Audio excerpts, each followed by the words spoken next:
Over the last year, we have witnessed what is the greatest crime of the 21st century. And perversely, it's a crime that has been meticulously documented and presented to us by the people who are carrying it out. We at Al Jazeera have collated all that evidence, packaged it. What it reveals is truly shocking. We focus on the town of Khiza, which is a small town of about 13,000 people. The Israeli army enters this town just after Christmas. It's emptied of people, and they simply destroy it. And they record themselves doing it. They post before and after videos, and the town is entirely flattened.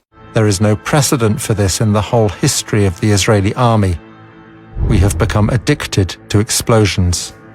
The willful destruction of civilian property for punitive reasons, or even perhaps to create a buffer strip, is illegal. You can't do that. It's against international law. And they're doing it, and they're recording it, and they're putting it on Facebook. And we know the names of the soldiers and the commanders who did it. They go into the homes of Palestinians, and they're often clearly staying there, and they just smash them up. And they film themselves smashing them up.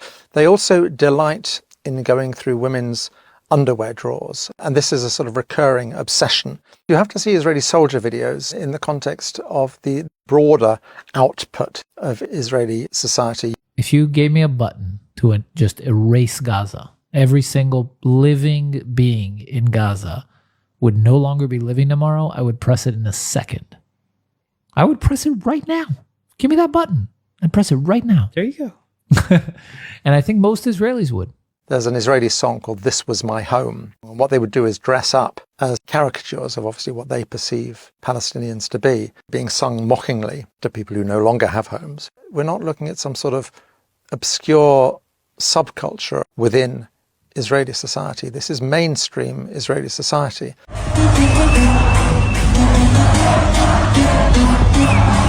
When people tell you who they are, believe them. It's an entire nation out there that is responsible. And we will fight until we'll break their backbone. 972 magazine carried a story about how the Israelis were using AI, artificial intelligence, for targeting. Essentially, they had a problem. They wanted a rate of strikes in the Gaza Strip, which human computation couldn't keep up with. They needed to use AI to identify these targets. They're using people's phones and their social media, any information at all they can scrape about them, and then they track them through their phones. So who are they talking to on their phone? Who are they simply near as they're carrying their phones around? And they have a little league table. And if you accumulate enough points, you can be killed. The terrifying thing is, how do you kill them? Where do you kill them? And they reached the calculation that it's much easier to kill people when they're at home, which is where the second bit of software kicks in, which is called Where's Daddy? The naming is indicative of a fairly dark sense of humour. They track you. Once Daddy is home, they can kill you. And of course, along with anyone else who is in the house as well. It's astonishing what Israeli soldiers do put on film, but that raises the question of what they don't put on film. You very rarely see them actually fighting. Every now and then you'll see them all firing their guns, but usually pretty clear there's no incoming. On the other hand, what you see a great deal of is them dressing up in women's underwear. Has Israel managed to destroy Hamas? I would point to a really simple, common sense thing. Israeli soldiers have posted thousands of videos online. The IDF, the Israeli army, repeatedly posts videos online. Scour those videos for the bodies of dead fighters, and there's remarkably few. I remember 20 years ago in Afghanistan when the Taliban fell, before the age of social media, and I remember making films about that, footage with piles of corpses. It's extraordinary how few dead Hamas fighters we are seeing. Another extraordinary facet of this conflict is the repeated attacks on hospitals. They have assaulted every single one of the 36 hospitals in the Gaza Strip. We have the films of Mohammed al-Halou, a remarkable young journalist who really chronicled the whole story of the Nasser hospital. The Israelis are very keen to drive people taking refuge in the hospital out, to force them further south. They send a messenger into the hospital to order the people there to leave, and they use a detainee And they've made it quite clear to him. They know who his mother is, where she is, and that she will be killed if he does not return. So he does return. They send him back because the people still aren't leaving. People aren't leaving because they don't trust the Israelis. One of the few people who does leave is his mother. She follows him out with a small group of other people, and he's killed in front of her eyes, having used him as a messenger, as a human shield, effectively. They simply shoot him. They shoot him 3 times in front of her eyes and kill him.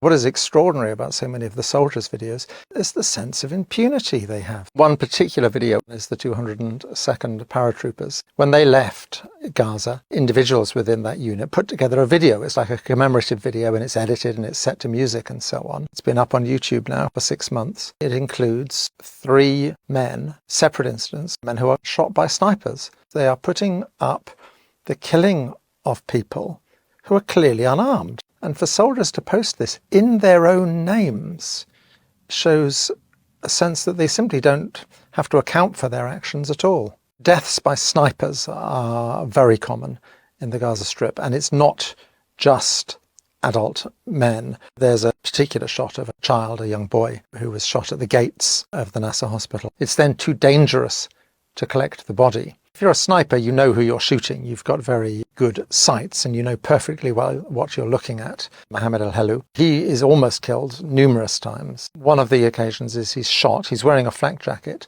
They've actually managed to hit the thing that says press. One of the dreadful things about working as a journalist and as a human rights worker during this conflict, not only do you not have sort of immunity, as it were, you are positively a target. Detainees are clearly abused when they are first taken prisoner. We've all seen the images of them stripped to their underwear. It's clearly designed to humiliate. We gathered accounts in the Gaza Strip of people being beaten. We have a picture of one man who had a Star of David carved into his back. In a way, for many, this is just a prelude to when they're taken into Israel, to these detention centres. In our film, we have one grotesque eyewitness account of a dog being used to rape someone.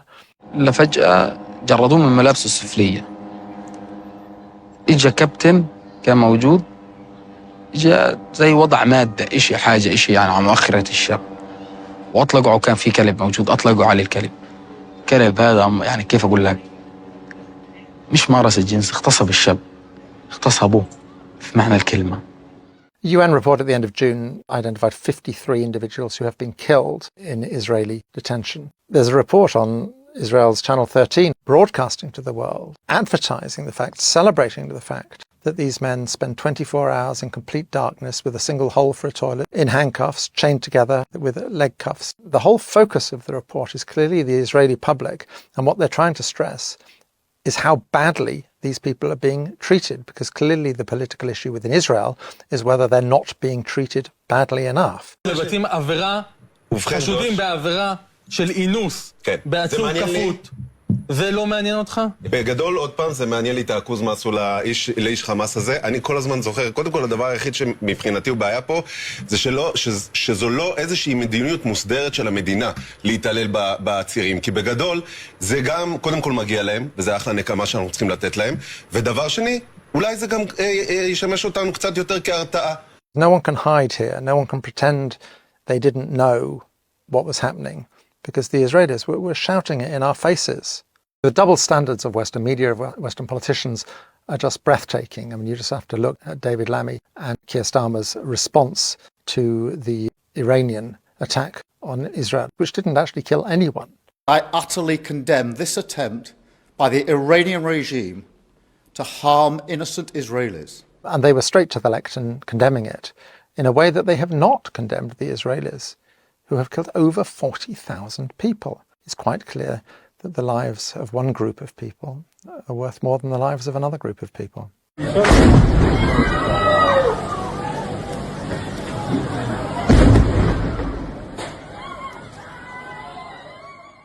No one can say they didn't know. The Israelis could not have made it clearer to us what they were doing in their rhetoric, social media they were posting, and what their own media was saying, that this was an exercise in ethnic cleansing, quite possibly an exercise in genocide. They were making it abundantly clear to us. And if we are ignorant, we are willfully ignorant. When people tell you who they are, believe them. And the Israelis have certainly told us who they are over the last year. The experience of the last year is testimony to the inadequacy of traditional media in the West, which seems simply to be unable to tell this story as it really is. And it highlights more than ever the need for independent media outlets like Double Down News. And I would urge you to support Double Down News on Patreon.